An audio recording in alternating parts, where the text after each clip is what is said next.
Hello everyone, good morning. তোমরা সকলে কেমন আছো? আশা করছি সকলে সুস্থ আছো, ভালো আছো।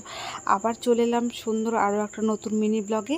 আর আজকের দিনটি হলো 30শে সেপ্টেম্বর, সোমবার। তো তোমরা দেখতেই পাচ্ছ চারিদিকে আমার জিনিসপত্র সমস্ত কিছু ছড়িয়ে ছিটিয়ে আছে।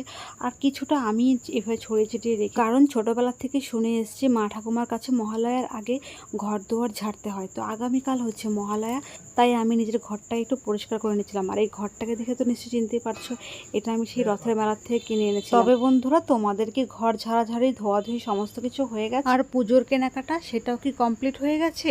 তোমরা কিন্তু একটু ছোট্ট একটা কমেন্ট করে কিন্তু জানাতে পারো। আর এইদিকে দেখো, তোমাদের সঙ্গে গল্প করতে করতে আমার গোটা ঘর ঝাড়া হয়ে গেছে। এবারে একটু ঘরটাকে ক্লিন করে নেব, তাহলেই মোটামুটি আমার ঘরটা পরিষ্কার হয়ে যাবে।